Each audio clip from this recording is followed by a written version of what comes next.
Coming up, Americans are anticipating the presidential debates tonight, and many are concerned about the bombings in Baghdad. And Harding campus is buzzing with activities this weekend while parents and prospective students are visiting. Stay with us. Live at 5 is just moments away.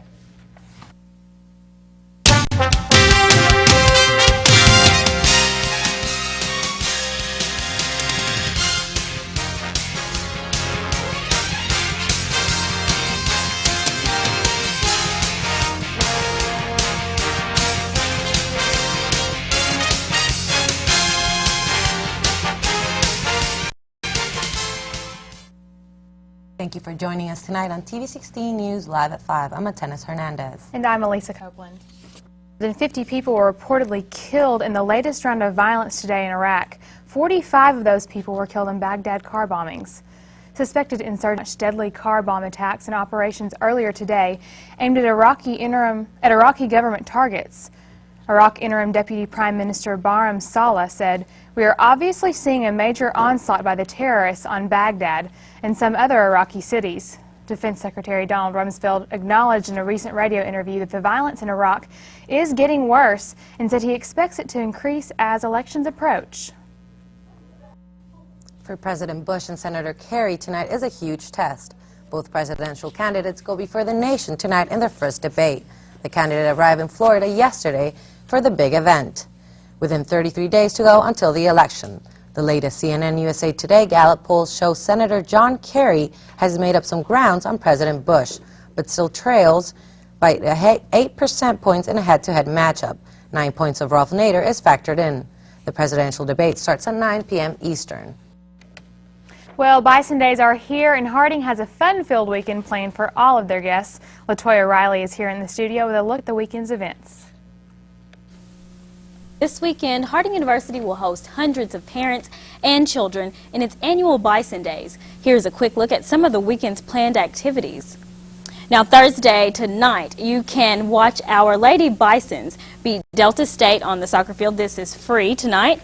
Friday, 9:45 a.m. to 11:45 is a parent session held in the American Heritage Auditorium. Any parents can meet and discuss any financial information. At 8 p.m., go and see juggler Mark Nizer in the Benson Auditorium, and at 10, a campus-wide devotional outside of the Benson Auditorium. Saturday, 4 to 6 p.m., a tailgate party will be held in front of the Gaines Athletic Center, right across from the football field. And at 6 p.m., watch the HU Bison football team beat Henderson State on Parents' Night. At 9 o'clock, go and see Vertical Horizon perform in the Benson Auditorium. And that's it for our Family Weekend Report. Thank you so much for joining us. I'm LaToya Riley. Now back to the desk. Thanks, LaToya. The student theater production A Walk in the Woods, directed by Tom Meadows, begins tonight. The play is premiering in the Administration Auditorium on Thursday, Friday, and Saturday nights at 7. Admission is $4 or free with the pass. Divers in Mount Carmel, South Carolina, located a loading truck Thursday. It submerged in a river under a collapsed bridge. The drivers of the truck has not been officially found. Officials say a diving team found the truck's cab under a concrete slab and plan to return Friday with heavy equipment to lift it and search. The Surgeon Skeet Mills of the State Department of Natural Resources says the search has gone slowly because of storms coming down from the river. Officials say the storm debris from the remnants of Hurricane Jean stacked against the bridge support piles which may have collapsed into, they can't help it. Do the television networks always follow the presidential debate rules? Find out next. But first, we're going to take a look over in the Weather Center with Kim Frizzell. Kim?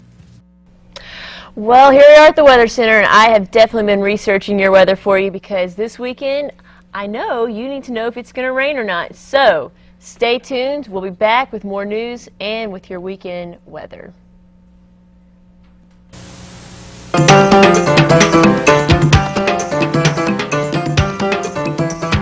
Celebrate National Hispanic Heritage Month by honoring Antonia Novello. Born in 1944, she became the first Hispanic person and first woman to be appointed U.S. Surgeon General. As the nation's top doctor, she campaigned for better care for children. She also paid special attention to health problems associated with alcoholism, smoking, and AIDS. Join us in celebrating the Hispanic culture.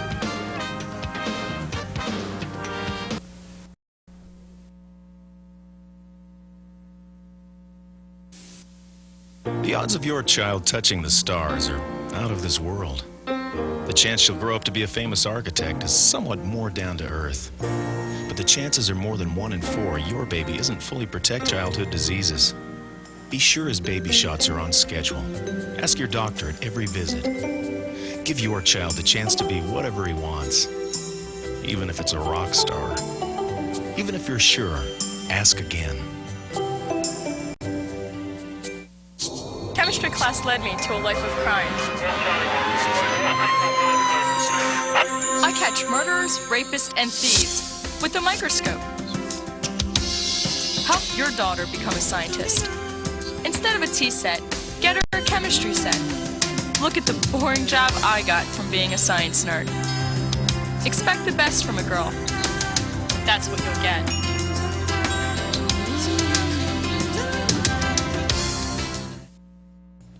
There are a lot of ground rules in the presidential debate, and not just for the candidates. The media also have to be put on a set of rules as well. But as Dan Lothian reports, the television network doesn't always do what they're told. The devil is in the debate details, a 32-page agreement between both campaigns. But television networks are refusing to accept some of the rules.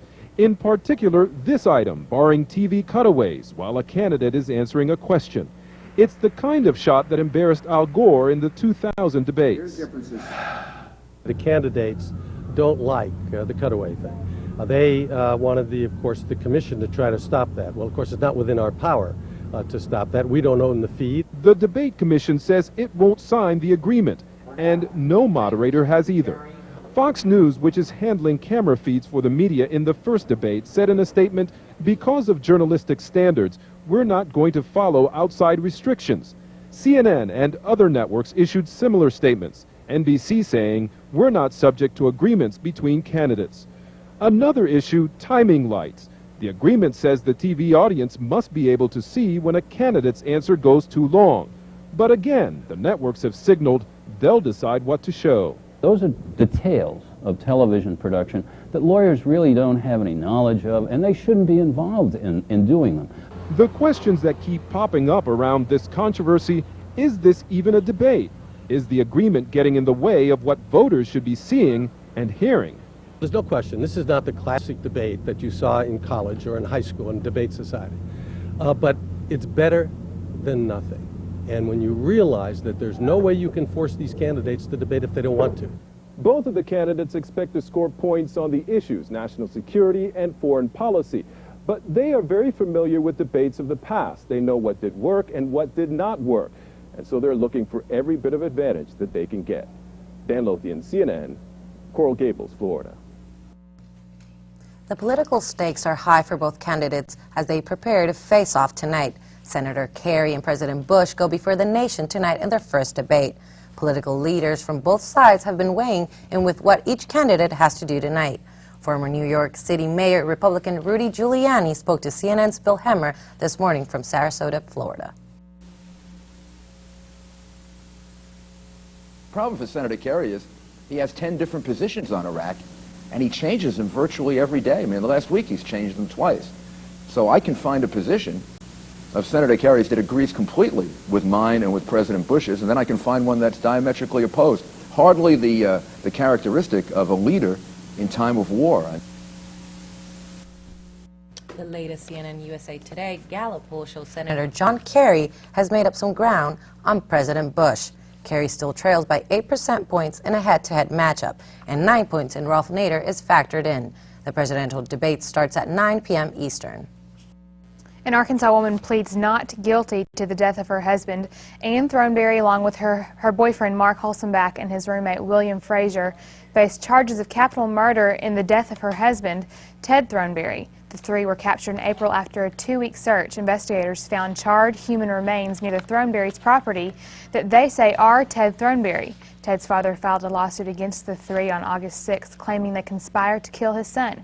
He is seeking compensation for mental anguish, fear, and apprehension of death endured by his son. BB's fire insurance rates may decrease. The Insurance Service Office lowered BB's ratings from a Class 5 to a Class 4.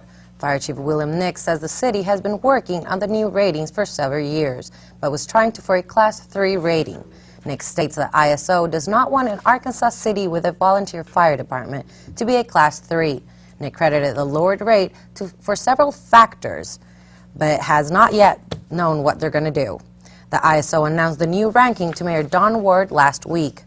Ward made the letter known at Monday's night City Council meeting.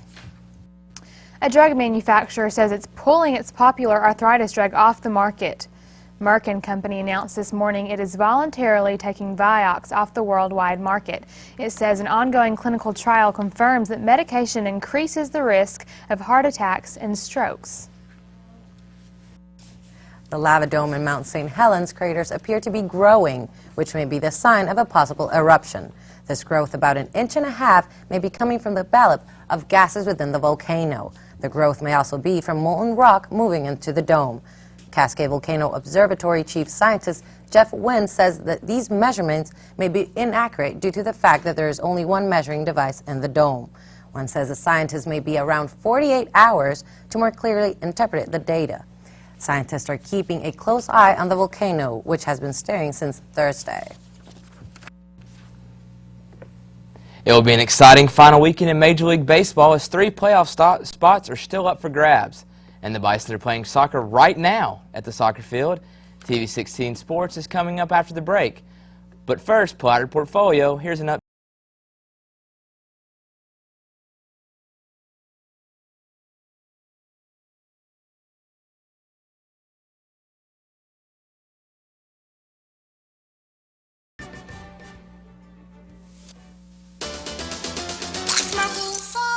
Only you can prevent forest fire. And it's true.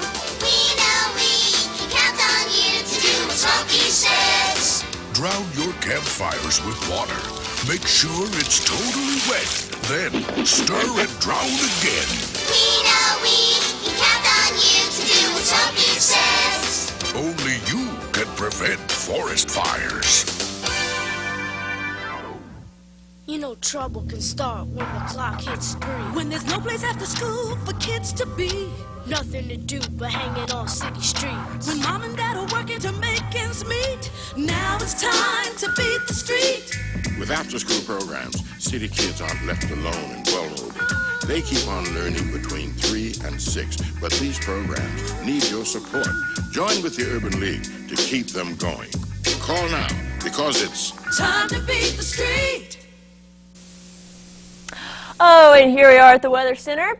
Are y'all ready for your outlook on the weekend weather? I don't know, maybe so. Today was a glorious day. The weather was great. Temperatures have been lower, so that's just been fabulous. Let's move on and take a look at our almanac for the day. All right, what we got here, we have a high of 86 today with a low of 48. That's low. And now in 1953 we had a record of 102, and then in 1949 we had a record of 39 as the low. So that's still quite a difference. Now let's look at the rest of the temperatures throughout the United States. That was just Arkansas, I mean Searcy. So let's see what everyone else has. Now I do feel the need to inform you that there are no 90s on this map at all. None at all. So temperatures are dropping everywhere. Isn't that nice? Okay, regional satellite. I must inform all of you again that these clouds are, yes, indeed, moving towards us. That's right. They're coming this way. Right there. See? Yeah, they're coming. All right, next map. This shows a little enlarged vision of our clouds moving in. They're coming all the way towards us, and there's quite a few of them. So we're going to have some cloud cover coming up. Yes, we'll talk about that later. Now, in Arkansas, here are our temperatures for the day. We had 81 in Fayetteville, 85 in Fort Smith. In Hot Springs, we had 82. Little Rock had 80. And Jonesboro had 77. And then good old Memphis had 77 as well. And all these temperatures have dropped since yesterday. So every single one of them is lower, just a little bit lower. Okay, now currently in Searcy, we have 80 degrees outside. Dew point is 45, 28% humidity, and a southern wind of 5 miles per hour, 30.01 pressure, and it's falling.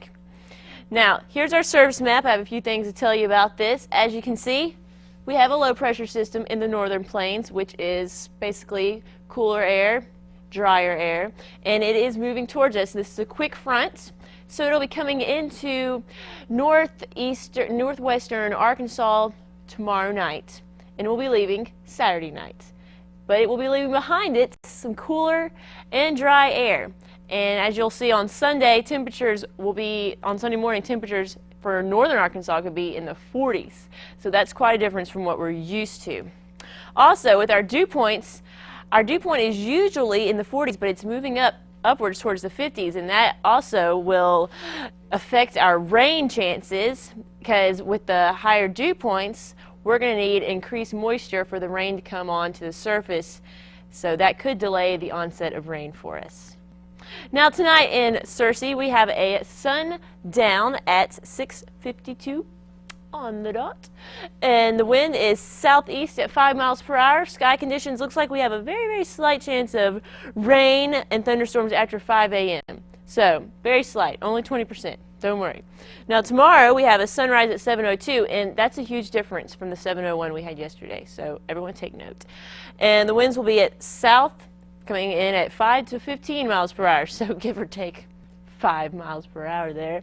Sky conditions are 30% chance of rain and showers and thunderstorms after 11 a.m., so hopefully we won't have too much rain tomorrow afternoon since it's Friday.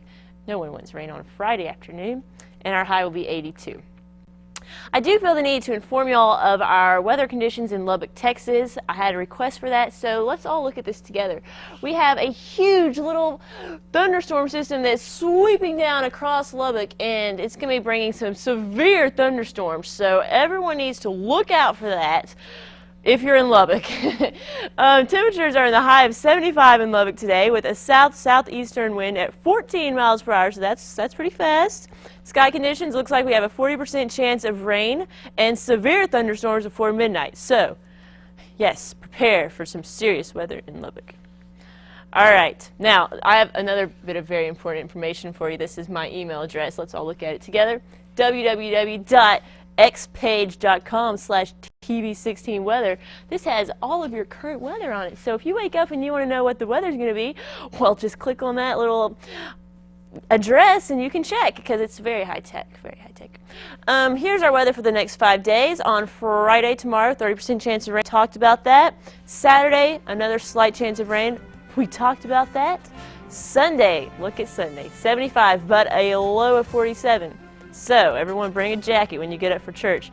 And there's no rain on Sunday, no rain on Monday, and no rain on Tuesday. So I told you we were going to have drier and cooler air, and that's what's going to happen. Well, that's your weather for today. I hope you all have a great rest of the night, and let's take it back after the break for some more news. While walking in a toy store the day before today, I overheard a crayon box with many things to say. I don't like red, said yellow, and green said, nor do I.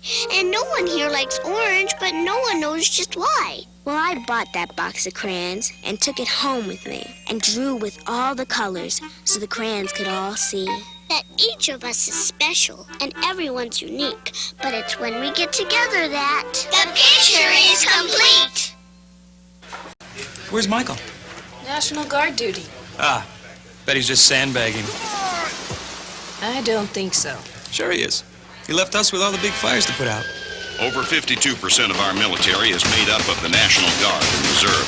They serve in times of war and times of disaster. And the jobs they perform are hard enough, without you making it harder. Well, let's hope he's ready for some late nights when he gets back. Please support your employees in the National Guard and Reserve. You may have noticed a few more gray heads on Harding campus the past few days. One of the events each fall semester is his annual lectureship series. TV16 reporter Lauren Clark has more. Harding University campus is bustling with students and visitors as they host the 81st annual lectureship series. I'm here in front of the Jim Bill McIntyre building where many of the speakers are presenting their material. This annual event is a time for alumni and students to gather for luncheons, speeches, and lectures as they focus on this year's theme, He Loves Me. The lectureship series began Sunday night with a performance by the Harding University Chorus and the first of 3 keynote lectures in the Benson Auditorium. Visitors and students registered at Lectureship Central held in the Rhodes Fieldhouse. There were displays set up offering Christian books, greeting cards, and brochures about children's homes in the area. Those interested in mission trips could also find booths and brochures with helpful information. Special programs included Women's Day, held on Tuesday at the College Church of Christ, Hispanic sermons every night, luncheons, and fireside chats with some of today's most sought-after speakers. After a successful and well-attended event, plans are already being made for next year's 82nd annual lectureship series at Harding University. Searcy City Council members are considering raising garbage rates. Council members looked over the numbers Monday night in preparation for a possible vote on garbage rates next week. Mayor Belinda LaForce opened the meeting by saying the meeting was for informational purposes only. LaForce says that she expects a change in commercial dumping rates, but no definite plan has been set. Garbage rates could raise as early as October 7th. A Grammy-winning musician heads to the small tube, and MTV goes inside the world of hip-hop's first family. Rick Anderson has those stories and more in the Hollywood Minute.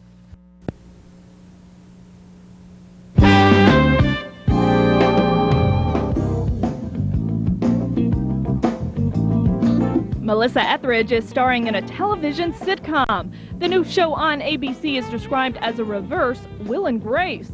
The Grammy-winning singer will play a lesbian who lives with her best friend, a straight man. Hip-hop moguls Russell Simmons and Sean P. Diddy Combs are in talks with MTV about a reality series tentatively titled Simmons Incorporated, The First Family of Hip-Hop. It's reportedly similar in format to The Osbournes and will chronicle the life of a hip-hop family.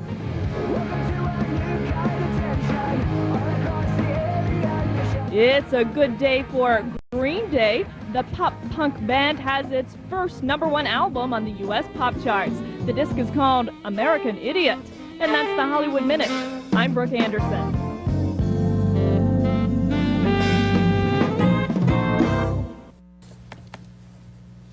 You're going to California this weekend? I am. Me and 3 of my friends from school and my dad are going to go out to California and see a 49er game on Sunday night. Are y'all driving? Game. Yeah, we're driving 33 hours. No, we're flying out there tomorrow afternoon. And we're thinking about maybe going to the Oakland-Anaheim game because that's gonna be baseball awesome. season's wrapping up. So we're trying to decide what we're going to do. Maybe go to Alcatraz, I don't know. Nice. Lock myself up in jail. Might really need to do. Interesting. Well, it'll be an exciting final weekend to this year's baseball season. The Angels and Athletics play against each other in Oakland to decide who will win the AL West. Whichever team wins the 3-game series will win the pennant. As far as the other playoff spots, Minnesota, New York, and Boston have already clinched. As for the National League, 2 races are yet to be determined. Houston leads the wild card race with a home series against Colorado this weekend. Both Chicago and San Francisco are on the outside looking in. Los Angeles will clinch the NL West pennant with a win tonight and a San Francisco loss. The 2 teams play in LA this weekend with the Dodgers controlling their own destiny. St. Louis already won the NL Middle and the Braves won the East. Not everything is happy-go-lucky in the baseball world. Sadly, the Expos played their final home game last night. Major League Baseball decided earlier this week that the franchise will move to Washington, D.C. Since 1969, Montreal has had a Major League franchise, and just 14 years ago, the city was labeled the best baseball town. Unfortunately, poor ownership and bad business deals killed the franchise, whose attendance has dropped to fewer than that of a Harding home basketball game. The Expos finished out the season on the road in New York at Shea Stadium, the same place where they played their first game 35 years ago. While Montreal has lost a baseball team, the Harding men's soccer team has lost several games this year. Well, actually, all of them. But there is good news. I just saved money on my car insurance using Geico. The better news is that Delta State comes into tonight's game with the same record as the Bisons, 0-7. The Statesmen have only scored 2 goals all season, and when the other teams have had 59, that's not going to make out for a good record. Harding has a good shot in their losing skid at 7. They won against Delta State last year at home, 7-2. Hurry and get out to the field for the second half. While the men have struggled so far this season, the women have, well, done anything but. The Lady Bisons are off to their best start in school history, and they look to win their 8th straight tonight at 7 o'clock against Delta State. With a 9-1 record, Harding is ranked 4th in the South, while the Lady Statesman has only had a program for 2 years. The team is led by Lori Bourne, who has 9 assists and 23 points, and freshman Kendall Washburn leads the team with 8 goals. A win tonight will give the team its 3rd season with at least 10 victories. Back to Dennis. Chihuahuas thrown from speeding cars? No, it's not the latest Taco Bell commercial. We'll tell you about that after the break.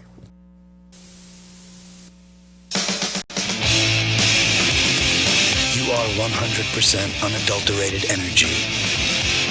You have no choice but movement. You aren't acted on. You are action. You have the power to make the world a better place. You already know how to do it. Volunteer now for the American Red Cross. Call your local chapter for details.